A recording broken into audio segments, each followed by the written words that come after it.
राधे राधे भक्तों, आइए सुनते हैं कैसे हुआ देवी त्रिपुर सुंदरी का जन्म।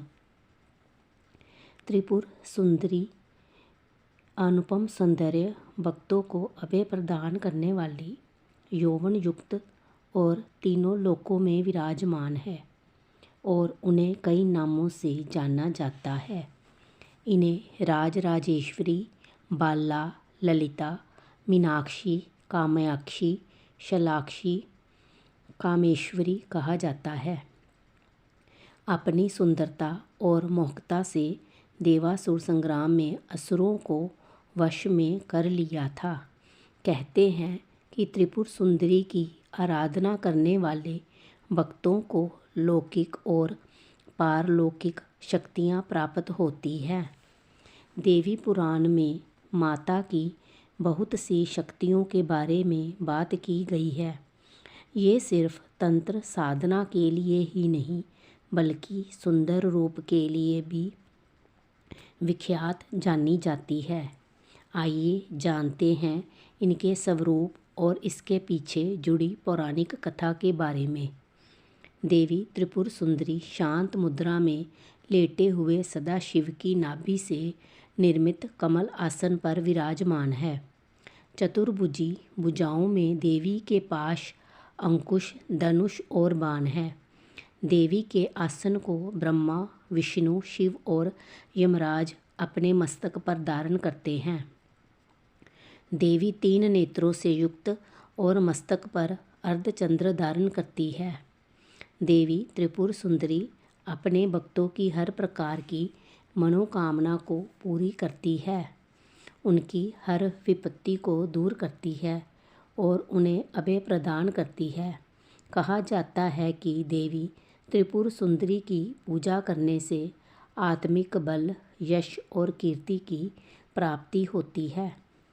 पौराणिक कथाओं के अनुसार देवी त्रिपुर सुंदरी के उत्पत्ति का रहस्य सती वियोग के पश्चात भगवान शिव सर्वदा ध्यान मग्न रहते हुए उन्होंने अपने संपूर्ण कर्म का परित्याग कर दिया था, जिसके कारण तीनों लोकों के संचालन में व्याधि उत्पन्न हो रही थी।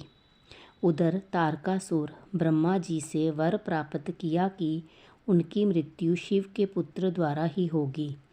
समस्त देवताओं ने भगवान शिव को ध्यान से जगाने के लिए कामदेव और उनकी पत्नी रति देवी को कैलाश भेजा।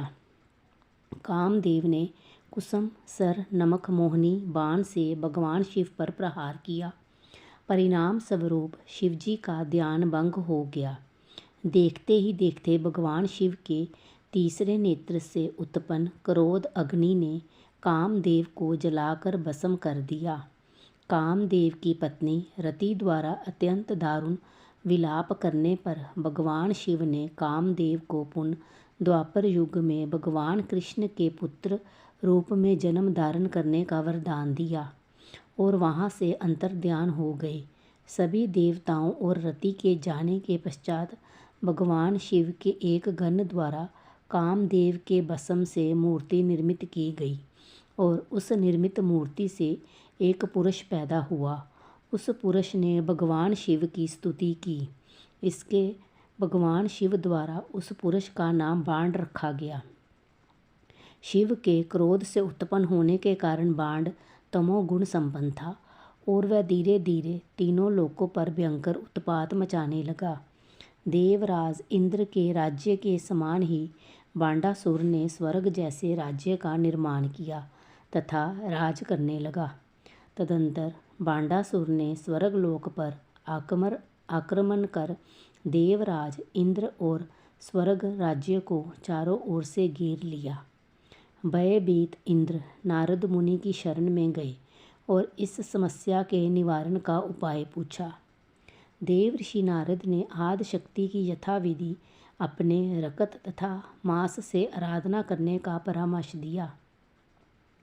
देवराज इंद्र ने देवी की आराधना की और देवी ने त्रिपुर सुंदरी स्वरूप से प्रकट हो बांडासुर का वध कर देवराज पर कृपा की और समस्त देवताओं को भय मुक्त किया। कथा समाप्त हुई। राधे राधे। कृपया मेरे चैनल को लाइक, शेयर, कमेंट और सब्सक्राइब करें।